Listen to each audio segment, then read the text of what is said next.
오늘은 욥기서 38장 18절부터 23절까지 말씀을 우리가 교독을 했고, 지난 시간 우리가 17절 말씀까지 참고했죠. 16절도 보니까 바다의 근원에 들어갔었느냐, 깊은 물 밑으로 걸어다녔느냐. 이 깊은 물 밑에 가면은 사망의 문이 있다는 얘기인데, 깊은 물 밑으로 걸어다녀가지고 사망의 문을 네가 보고 왔느냐, 그렇게 지금 말씀을 하시는데, 이것이 이제 실제 바다나 그것을 지금 말씀하고 있는 것이 아니죠. 바다의 근원이라는 것은 죄악을 의미하는 것이고, 죄악의 근원, 그 죄악의 근원에 들어갔었느냐. 그게 우리에게 하나님께서 우리 몸이 이제 죄와 허물밖에 내지 못하는 그와 같은 인생들인데, 죄와 허물을 낼 수밖에 없는 존재는 그렇게 될 수밖에 없는 것은 원죄라는 거역의 씨가 있기 때문에 그러는 거예요. 그러니까 그러한 근원에 들어갔었느냐라는 것은 원죄를 두신 하나님의 뜻이 무엇인지를 네가 깨달았느냐. 바다 밑 아주 깊은 물 밑으로 네가 걸어다녔냐. 바다 깊은 물 밑으로 들어가면 그냥 죽어버리죠. 그러니까 이것이 그냥 일반 바다 또는 아주 강물 깊은 곳을 말하는 것이 아니라 그런 바다, 죄악의 아주 어마어마한 짓눌리는 그와 같은 길을 네가 걸어갔었느냐? 그렇게 원죄의 몸을 입고 주님께서 우리에게 이제 바다의 근원, 원죄를 두신 뜻을 알았으니까 죄의 몸을 입고 사망의 구덩이에서 헤어나오지 못하는 그와 같은 존재임에도 불구하고 그런 몸을 주셔서 하나님의 의로 성령의 열매로 열매 맺게 하시는 생명의 길을 네가 가본 적이 있었느냐? 이것을 말씀하고 있는 겁니다. 그렇게 되어진다면 사망이 무엇인지를 아는 거예요. 사망의 문이 보인다 이겁니다. 사망의 문이 나타났느냐? 그늘진 그 문을 네가 보았느냐? 그거를 보게 되어지면 그 길로 가는 사람이 아무도 없죠. 그러니까 그걸 사망의 문을 갖다가 보게 되어진다면, 그것은 보았다면 그것은 진리의 말씀으로 생명의 길을 가게 되어지니까 사망이 무엇인지를 알게 되는 거예요. 그래서 그것을 보았느냐. 그러면서 이제 18절, 땅의 넓이를 네가 측량하였었느냐. 다 알거든 말하라. 그렇게 알 수가 있으니까 알거든 말하라, 그렇게 말씀하시는 것이고, 광명의 초소는 어느 길로 가며 흑암의 초소는 어디냐? 그러면서 21절 보면 네가 아마 알리라. 알만하니까 하나님께서 물으시고 알았거든? 지금 말하라. 지금 18절 말씀이 그거거든요. 땅의 넓이를 네가 측량하였었느냐? 다 알거든 말할지리라. 땅의 넓이를 다 측량해서 이게 지금 이 욥이 어느 시대에 살았냐면 아브라함의 시대와 비슷한 시대를 사는 거예요. 다시 말하면은 주님이 오시기 한 2000여 년 전에 지금 욥이 살았던 것이고, 그 당시에 욥에게 이야기하고 있는데, 그 당시에는 인공위성이나 이런 게 없어요. 지금처럼 자동차가 있는 시대도 아니에요. 다 걸어다닐 때. 그러면 이 온 지구상에 있는 땅을 다 걸어다니면서 측량을 해가지고 그 넓이를 재보고 알았거든 하나님께 말하라. 그것을 말씀하고 있는 겁니까? 지금 우주에 위성이 떠 있다 할지라도 정확한 넓이를 잰다는 것은 힘든 일이거든요. 더군다나 남극과 북극은 얼음으로 휩싸였어가지고 어디까지가 땅이고 어디까지가 바다인지도 잘 구분이 안 돼요. 그냥 사진만 찍어가지고는. 그러니 땅의 넓이를 어떻게 잴 수가 있겠어요? 욥더러 그 당시 걸어다니는 욥더러 일생을 걸어다닌다 하더라도 온 땅을 어떻게 재겠냐고요. 그러면 하나님께서 잴 수가 없는 것을 말씀하시는 것은 아니거든요. 네가 알리라 이거. 지금 21절에 그렇게 말씀하고 있어요. 네가 아마 알리라. 뭘 안 되는 거예요? 이 땅의 넓이를 측량하였으냐? 알거든 말. 광명의 초소가 어느 길로 가는지, 흑암의 초소가 어딘지, 그거 네가 알리라 이거예요. 욥에게 지금 알고 있으리라고 말씀하고 있는 거거든요.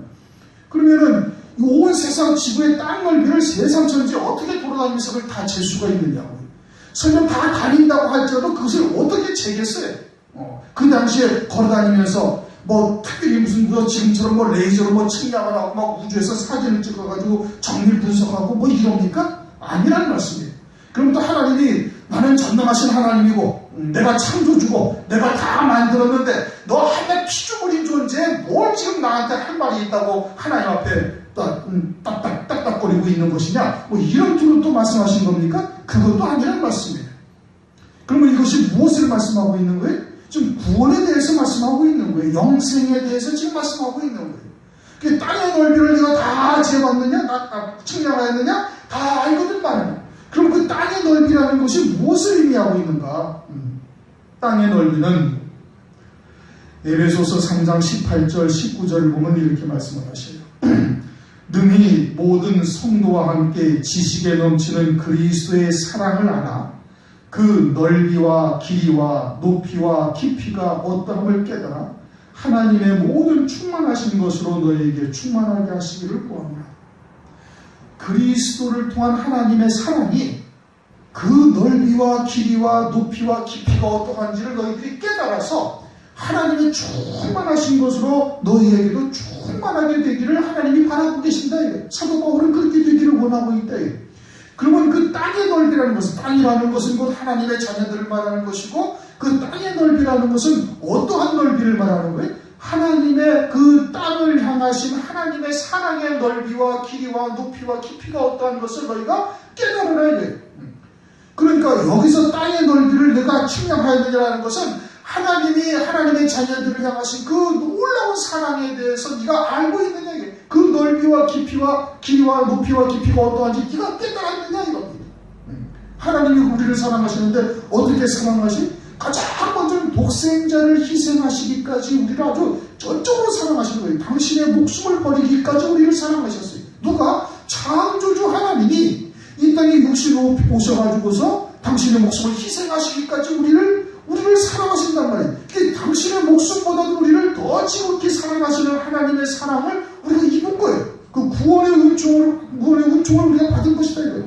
그러니 그와 같은 것 하나만 가지고도 영원히 하나님을 찬송해야 된다고 하박국서 3장 17절 18절에 말씀하고 있잖아요. 무화과 나무가 무성하지 못하고 포도나무에 열매가 없고 포도나무에 참 포도나무가 열매가 없고 뭐 하면서, 그러면서도 구원의 하나님을 인하여 우리가 영원히 하나님을 찬송해야 될 것을 말씀하셨어요. 지옥에 떨어질 수밖에 없는 그와 같은 존재인데 지옥에 가지 않냐고 영원히 하늘나라에서 하나님을 찬송하게 한 그 하나만이라도 영원히 하나님을 찬송해야 하고 그 하나님의 사랑의 넓이와 깊이를 우리가 자히 측량할 수가 없다. 그런데 그것뿐만이 아니라 하나님께서는 하나님의 자녀들을 그렇게 구원해 놓으시고 그들을 사랑하시기를 죄의 몸으로 죄와 허물 받게 내지 못하는 우리들을 끝까지 사랑하시는 거예요. 언제까지? 이 땅에서 육신의 목숨을 다할 때까지 사랑하시는 거예요. 그러면서 하나님께서 때로는 그들에게 고난과 연단도 주셔요. 왜 고난과 연단을 주셔요? 정금 같은 믿음으로, 욥기서 23장 10절을 보면 정금 같은 믿음으로 내가 나의 가는 길을 오직 그가 하시나니 그가 나를 연단하시면 내가 정금같이 나오리라. 아주 찌꺼기나 부수물을 다 빼내시고 정금과 같은 믿음으로 살 때까지 하나님께서 우리를 살도록 사랑하신단 말이에요. 왜 하나님께서 그와 같은 연단과 고난을 주셔서 정금 같은 믿음으로 살기까지 하나님은 우리를 사랑하시는가? 그것은 로마서 8장 29절 하나님이 미리 아신 자들로 또한 그 아들의 형상을 본받게 하기 위하여 미리 정하셨으니 이는 그로 많은 형제 중에서 맏아들이 되게 하려 하십니다. 하나님께서 그 그리스도의 형상으로 우리를 세우시려고 그와 같은 영광의 형상을 본받게 하기 위해서 우리를 그와 같이 하신다 이거예요. 그러니 하나님의 구원의 은총을 받고 독생자를 희생하기 사랑하시는 그와 같은 구원의 은혜를 입고서도 죄와 허물 뿌린 인생들을 하나님께서 계속 끝까지 사랑하셔가지고 그리스도의 형상을 입을 수 있는 자로 세워가시기까지 우리를 그렇게 사랑하신다는 거예요. 그게 하나님이 우리를 향하신 사랑이다 이겁니다. 그러면 순히 그렇게 걸어가는 뿐만 아니라 걸어가고 하나님의 뜻을 깨닫고 순순히 걸어가는 자들을 그렇게 사랑하실 뿐만 아니라 로마서 9장 23절을 보면 또한 영광을 받기로 예비하신가 긍휼의 그릇에 대하여 그 영광의 부요함을 알게 하고자 하셨을지라도 무슨 말하리요.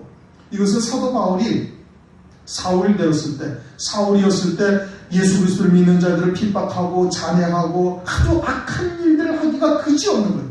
그런데 그런 사울을 하나님께서 택하셔가지고 그를 아주 한 그리스도의 종으로 삼으시단 말이에요. 대적하고 외방하고 그리고 때리 심지어를 막 그냥 죽이기 드는 데까지 참여하는 그와 같은 사울을 하나님께서 은혜를 입히셔가지고 하나님의 은혜가 그렇게 대적하던 자가 하나님의 은혜를 나중에 받게 되어지니까 그러니까 자기의 목숨을 버리기까지 그리스도를 위하여 헌신하는 그와 같은 자로 하나님께서 바꾸어 놓으시는 거예요. 이렇게 전폭적인 하나님의 사랑을 그에게 하나님께서 베풀어 주시고 계시다.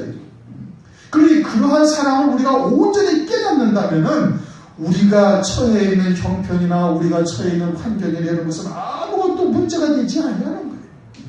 사도 바울이 얼마나 많은 고난과 환난이 연속이었어요. 고린도후서 1장 8절 9절을 보면 그냥 사형 선고를 받은 자와 같은 경우도 있었고, 11장을 가서 보면은 그냥 태장을 맞대 사실에 하나 가는 말을 5배를 맞고 배가 파선을 하고 흑암의 깊은 곳에서 그냥 거의 죽음에 가까운 시간도 지내고 동족의 위험과 강의 위험과 강도의 위험과 완전 거의 일생이 고난과 환난의 연속이었던 거예요. 그럼에도 불구하고 그 하나님의 사랑에 그냥 감복해가지고 그 하나님의 은혜를 아주 깨달아서 죽기까지 마다하지 아니하고 주를 위해서 오히려 주 그리스도의 남은 고난을 내 육체에 채운다고 한단 말씀입니다. 무엇 때문에 그러는 거예요?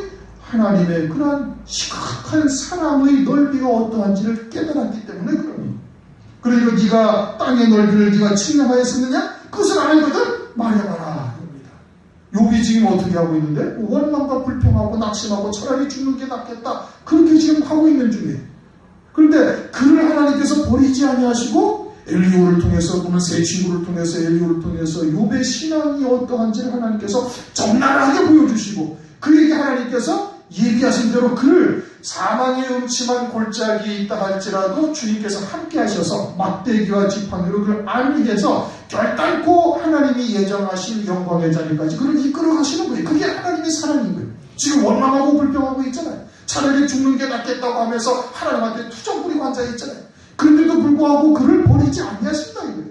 그리고서는 하나님이 예정하신 영광의 자리까지 그를 이끌어 가시는 그와 같은 하나님의 사랑, 그 땅의 넓이와 그것을 갖다가 네가 한번 측량했었느냐, 측량하였냐. 그것을 알았거든 말할지니라. 지금 그렇게 말씀하고 있는 거예요. 하나님의 사랑, 그리스도의 사랑이 얼마나 크고 또 넓은지, 또 로마서 8장에 가면은 그런 하나님의 사랑을 갖다가 세상에 그 어떤 피조물도 끊을 수가 없다고 말씀하시고, 또 하나님께서 우리를 끝까지 사랑하신다고 말씀하시니 그러한 하나님의 사랑의 넓이를 네가 재어본 적이 있느냐 이거예요. 19절 광명의 초소는 어느 길로 가며 흑암의 초소는 어디냐. 광명의 초소가 어디냐. 해가 초소가 어디에 있어요? 해는 그냥 떠 있죠. 우주공청에 떠 있는 거예요. 그냥 아침만 되면은 그냥 떠오르니까 해가 어디에 있다가 떠오르는 것이고, 또 해가 지니까 흑암이 어디 있다가 흑암이 다가오는 것처럼 그렇게 느껴지지만, 사실은 광명의 초소 또는 이 해의 초소나 흑암의 초소가 어디인지 알 수가 있어요, 없어요? 일반적인 광명이나 이것은 우리가 알 수가 없는 거예요. 그럼 광명의 초소라는 것이 무엇을 말하는가? 흑암의 초소는 또 무엇을 말하는가? 광명이라는 것은 빛을 의미하는 것이죠. 빛이란 말이에요. 그럼 성경에서 이 빛이라는 것이 일반 태양빛이나 달빛이나 별빛을 말하는 것이 아니라, 성경에서 이 빛이라는 것은 하나님의 빛, 생명의 빛을 말하는 것이죠. 요한복음 1장 4절 보면 주님이 생명의 빛인데 1장 9절을 보면 참빛이 비추고 있다. 그렇게 하면서 주님이 빛이신 거예요. 하나님이 빛이신 거예요. 하나님이 빛이시고 하나님이 광명이시고 그러한 것을 말씀하시는 것이죠. 주님이 빛이신데, 주님은 그 빛을 창세전부터 하나님의 영광으로 충만하셨던 분이, 그 영광의 빛이 충만하셨던 것이고, 이 땅에 오셔가지고 십자가에서 죽임당하시고 3일 만에 부활하셔가지고 다시 어디에 앉으셨어요? 하나님의 영광의 보좌 우편 중에 계신 거예요. 그게 영광의 빛인 거예요. 그럼 광명의 초소, 빛의 초소는 어디가 빛의 초소냐? 하나님의 나라가 빛의 초소인 거예요. 하나님의 나라가 광명의 초소가 되는 거예요. 하나님의 영광의 빛이 거기서는 항상 비추고 있는 것이죠. 그리고는 주님이 이 땅에 오셔서 그 영광의 빛을 우리에게 다 비춰주신 거예요. 광명의 초소에 계시다가 이 땅에 육신을 입고 오셔가지고 그 빛이 무슨 빛인지를 다 보여주셨는데, 요한복음 9장 5절을 보면 내가 세상에 있는 동안에는 세상이 빛이구나 그렇게 말씀하십니다. 주님이 빛이시고 하늘에 계시다가 광명의 초소에 계시다가 하나님 나라에 계시다가 이 땅에 육신을 입고 오셔가지고 그 빛을 다 비춰주셨어요. 고린도후서 4장 6절 어두운 데서 빛이 비추리라 하시던 그 하나님께서 예수 그리스도의 얼굴에 있는 하나님의 영광을 아는 빛을 우리 마음에 비추셨느니라. 그걸 비추신 거예요. 따로 높은 산의 영광, 부활의 영광, 하나님의 보좌 우편의 영광, 또 창세전에 아버지와 함께 누리셨던 그 영광, 그 영광의 빛을 제자들에게 오늘날 우리들에게 다 비춰주고 계신다 이겁니다. 그 빛을 다 비춰주실 뿐 아니라 그 처소에 이르는 길, 광명의 처소는 어느 길로 가며 어떻게 그 영광의 자리, 하나님 보좌 우편 영광의 자리에 이르는지를 우리에게 다 알려주신 거예요. 내가 곧 길이요 진리요 생명, 내가 길이라는 거예요. 주님이 길이라 하시면서 당신께서 베드로전서 2장 21절 보면은 먼저 그 본을 보이셨다 이겁니다. 이를 위하여 너희가 부르심을 입었으니 그리스도도 너희를 위하여 고난을 받으사 너희에게 본을 끼쳐 그 자취를 따라오게 하셨느니라. 주님이 내가 곧 길이요 진리요 생명이라 요한복음 14장 6절에 말씀하시면서 당신께서 어떻게 하여야 그 광명한 처소에 이르게 되어지는 그 길을 우리에게 다 보여주신 거예요. 그래, 광명한 처소가 어디에? 하나님의 나라인 거예요. 그에 이르는 길은 무엇으로 보여주셨어요? 주님이 우리에게 다 보여주신 거예요. 하나님 보좌 우편 영광 중에 계시는 그 영광에 이르게 되어지는 그 길을 우리에게 다 보여주셨대요. 그래서 광명의 처소는 어디며 어느 길로 가며 흑암의 처소는 어디냐? 흑암이라는 것은 아주 캄캄한 곳, 어둠의 곳, 그러니까 하나님의 나라 천국과 반대되는 곳이 어디에? 지옥이지요. 지옥이라는 거예요. 흑암의 처소는 어디냐? 지옥이라는 말씀이에요. 영원한 어둠의 곳, 영원한 흑암의 곳, 그건 세세토록 영원히 어둠의 곳이 되는데 그것은 누가 가 있어요? 누가 가는 곳이? 사탄이 가는 곳이고 마귀가 가는 곳이에요. 어떻게 해서 그곳으로 갔어요? 교만하여 하나님 앞에 교만하여 타락함으로 떨어진 거. 이사야서 14장 12절 이하 쭉 말씀을 하고 있죠. 너 아침의 아들 계명성이여 어찌 그리 하늘에서 떨어졌으며 너희 얼굴을 높은 자여 어찌 그리 땅에 지켰는고 네가 네 마음에 이르기를 내가 하늘에 올라 하나님의 뭇별 위에 나의 보좌를 높이리라. 내가 북극 지폐의 산 위에 자정하리라. 가장 높은 구름에 올라 지극히 높은 자와 비기리라 하도다. 그러나 이제 내가 음부 곧 구덩이의 맨 밑에 빠치우리로다. 자기의 아름다움에 노출되어져 가지고 교만하다가 결국 영원한 흑암의 어두운데 빠치우는 자가 됐다 이겁니다. 그러면서 유다서 1장 6절을 보면 또 이렇게 말씀을 하고 있어요. 또 자기 지위를 지키지 아니하고 자기 처소를 떠난 천사들을 큰 날의 심판까지 영원한 결박으로 흑암에 가두었으며, 흑암에다 완전히 가둬버렸다 이거예요. 거기에 누가 있다고요? 사탄이, 마귀가 있게 될 곳이고, 그곳은 하나님 나라에서 교만하여 자기의 지위, 자기의 처소를 떠난 자들이 가는 것이고, 마귀는 지금 하나님의 자녀들에게 그와 같이 자기의 충성 또는 자기의 의로서 자기를 드러내고 자랑하고 교만하는 자로 미혹해서 그곳에 자기와 함께 가기를 지금도 소망하고 있는 거예요. 그래서 계속해서 하나님의 택한 백성들을 그렇게 미혹하는 거예요. 자기의 의로, 사람의 충성으로, 사람의 의로 그와 같이 하나님의 말씀을 거짓 선지자를 통해서 잘못 가게 만들어가지고 마귀를 위하여 예비된 영원한 불에 불타 사라지는 자로 만들어가고 있다 이겁니다. 그곳이 어디에? 흑암의 처소다 이겁니다. 그러니 광명한 처소는 하나님의 나라인 것이고 그에 이르는 길은 주님이 우리에게 다 먼저 본을 보이시면서 내가 곧 길이라고 말씀하셨고, 흑암의 처소는 마귀, 사탄, 타락한 천사장을 통해서 그가 가는 곳이 어딘지를 우리에게 알려주시고, 그리고 어떻게 마귀가 지금도 미혹해서 여전히 그와 같이 멸망의 삶을 살게 하는지를 말씀하고 있는 거예요. 네가 능히 그 지경으로 인도할 수 있느냐? 지경으로 인도하다라는 것은 그 경계가 어딘지를 깨닫느냐 이겁니다. 빛이 비치는 것과, 즉 밤에서 아침일이 되기까지는 새벽이 오죠. 여명이 서서히 밝아온단 말이에요. 어둠에 있는 자들은 그 새벽에 여명이 오고 아침이 온다는 것을 알아요? 몰라요? 알 수가 없는 거예요. 어둠에 있는 자들. 그러니까 빛에 있는 자들만이 참된 빛이 무엇이고 어둠이 무엇인지를 깨닫게 되어주는 것이죠. 그러니까 빛과 어둠의, 흑암과 빛의 경계, 지경은 빛의 자녀들만 알 수가 있는 거예요. 어둠에 속한 자들은 그것을 전혀 깨닫지를 못하는 거예요. 스스로 스스로 빛의 자녀요 빛 속에 있다고 생각을 하면서 참된 빛이 무엇인지를 찾으려고 하지는 아니하는 거예요. 그러면 그 참된 빛은 어떻게 알 수가 있어요? 그는 진리의 성령으로 말미암아 오직 은혜로 깨닫게 하시는 거예요. 사람이 지혜가 있어서 사람이 또는 열심히 많이 공부해가지고 성경을 어마어마하게 읽었다 해서 그 진리가 무엇인지 참된 빛이 무엇인지 참된 생명이 무엇인지 깨달을 수 있느냐? 아니다 이거예요.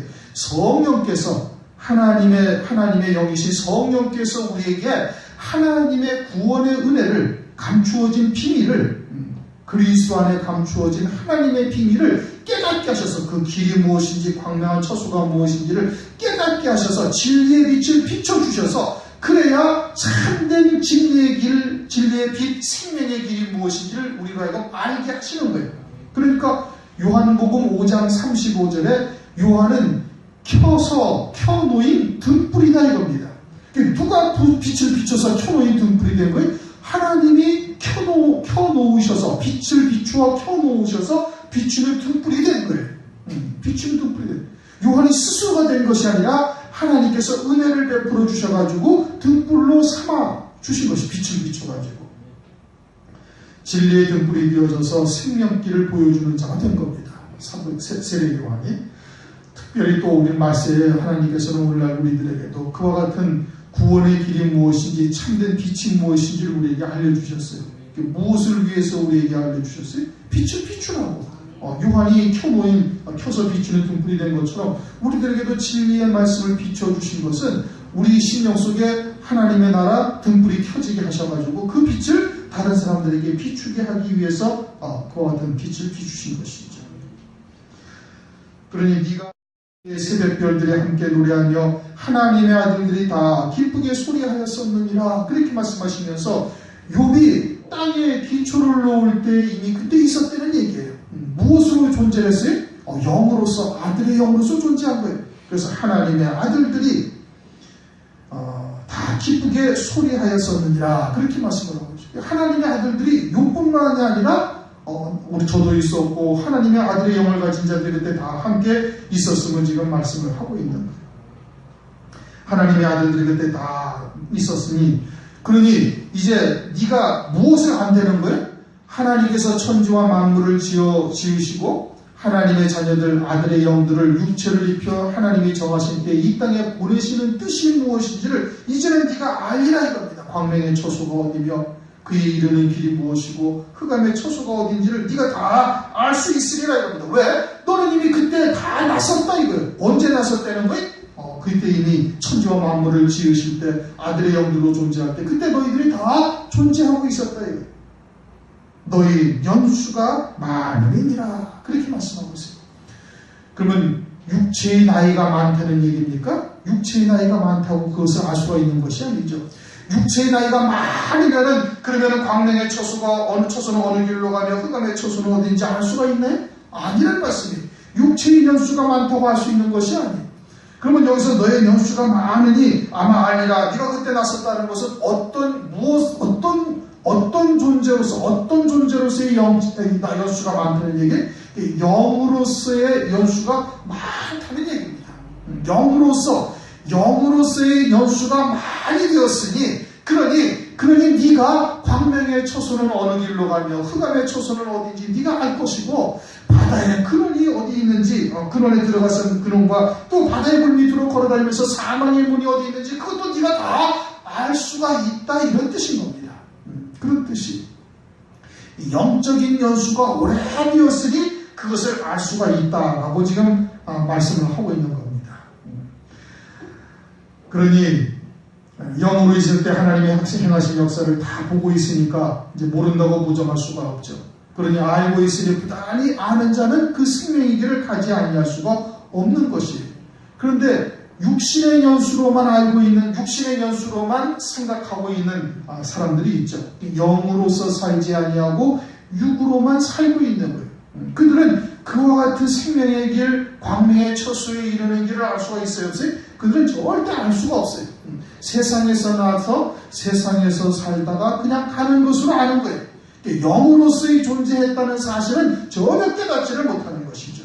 오늘날도 영으로 살지 않냐고. 그래서 무엇으로 살아요? 육으로 사는 거예요. 그러니까 그와 같은 일들을 알지 못합니다.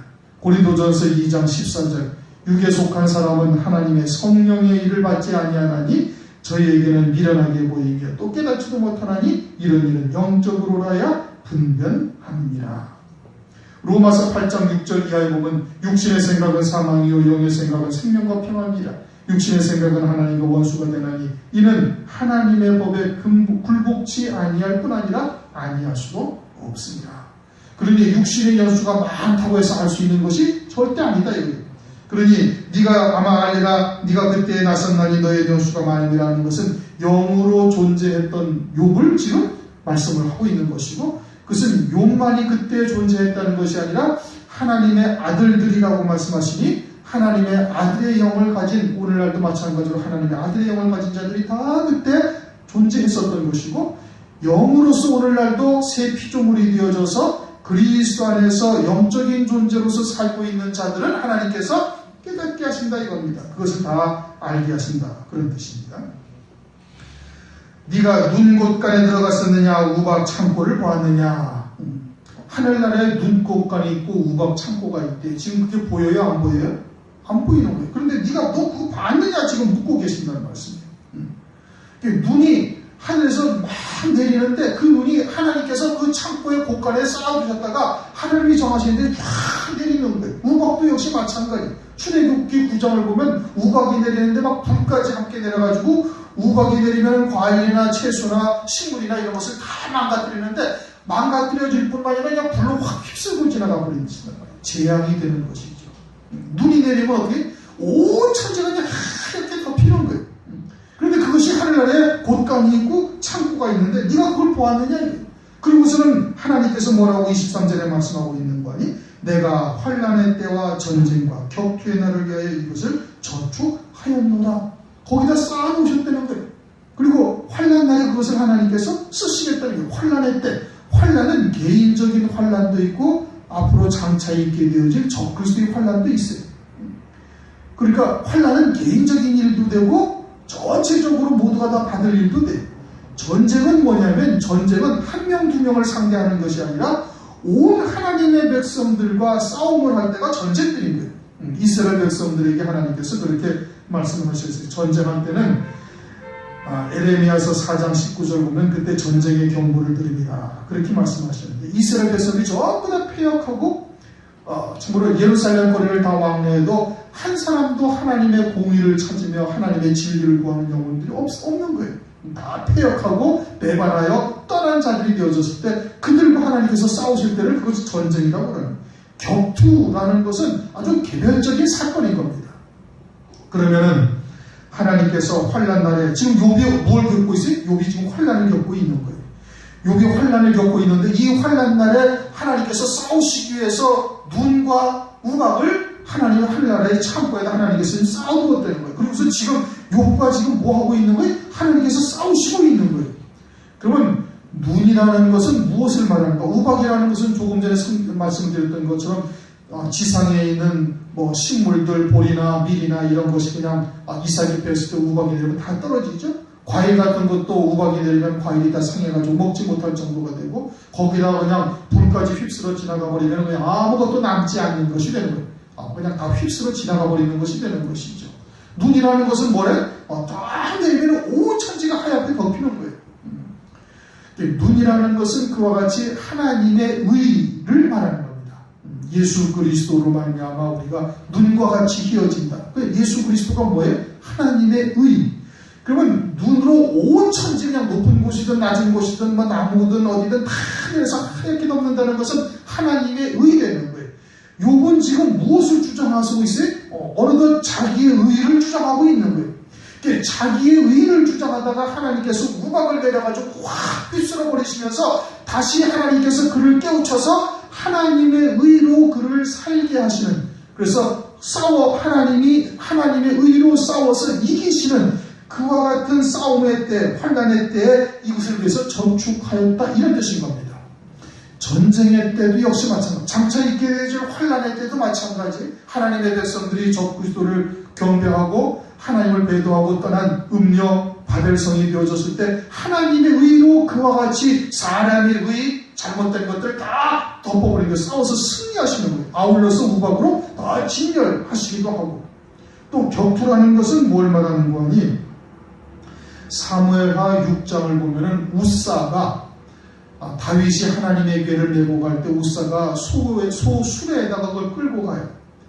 우리 하나님의 궤는, 법궤는 뭘 어디다 매야 되는가? 그 레위인들이 어깨에다 매야 되는 건데 소수레에다 끌고 가니까 하나님께서 소를 격동시켜가지고 뛰놀게 하니까 우사가 그냥 하나님의 궤에 손을 댔다가 하나님과 충돌하여 거기서 죽었다 이겁니다. 죽었어요. 하나님께서 그를 갖다가 멸하신 것이죠. 그것은 하나님의 법궤는 하나님이시고, 하나님은 사람의 도움, 사람의 의로서 필요한 것이 절대 아닌 거예요. 그렇게 하나님께서 하나님의 백성들을 구원하시려는 하나님의 의와 사람이 하나님께 무엇인가 해보려는 사람의 의가 충돌하니까 우사가 죽은 거예요. 그러니까 하나님의 의로 멸하신 것이 되는 것이죠. 그와 같은 것을 격투라고 말씀하시는 거예요. 이제 둘이서 이렇게 싸우실 때를 그와 같은 것으로 말씀을 하고 있는 것이죠. 하나님이 이스라엘을 보호하시는 것이지 이스라엘이 하나님을 보호하는 것이 아니다 이겁니다. 하나님은 전능하시고 창조주가 되시니까. 그러니 그와 같은 때에, 환난의 때나 전쟁의 때나 또는 격투의 때를 위해서 하나님의 의로 모든 것을 다 이기시는 하나님이시고, 그와 같이 우박과 같은 것으로 모든 것을 다 휩쓸어 멸하시는 하나님이 되신다. 그와 같은 것을 하늘 창고에, 하늘 곳간에 하나님께서 지금 쌓아놓고 계시다고 지금 말씀을 하고 있는 겁니다. 이 욥기서가 어렵죠, 그죠? 어려운 거예요. 예, 하나님의 말씀이 아주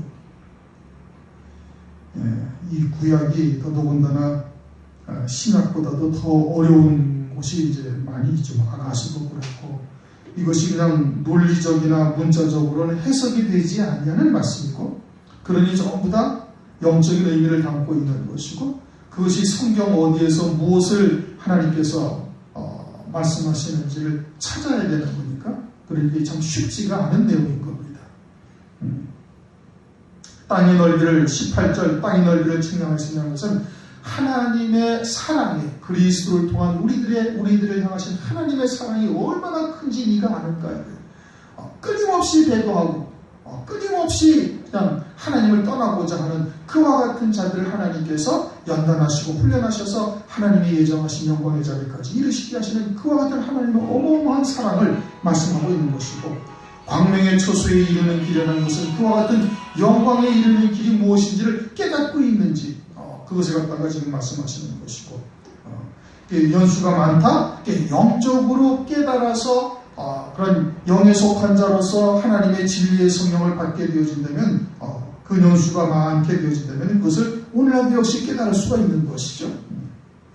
그래서 눈곳간 우박 참고, 그것은 환난과 전쟁과 격투의 날을 위해 하나님께서 이것을 저축하셨다. 그래서 하나님의 의로 우리를 갖다가 다 멸하시고 세우시는 역사를 하나님께서 이루시는 것을 말하는 것이고, 지금 욥이 그와 같이 자기의 의로 하나님의 의를 대적하다가 환난을 겪은 것이고, 하나님의 의로 그것을 다 덮어서 결국은 하나님께서 그와 같이 끝까지 사랑하시는 사람으로 욥을 세우시는 역사가 있음을 지금 말씀하고 있는 겁니다. 다 같이 통성으로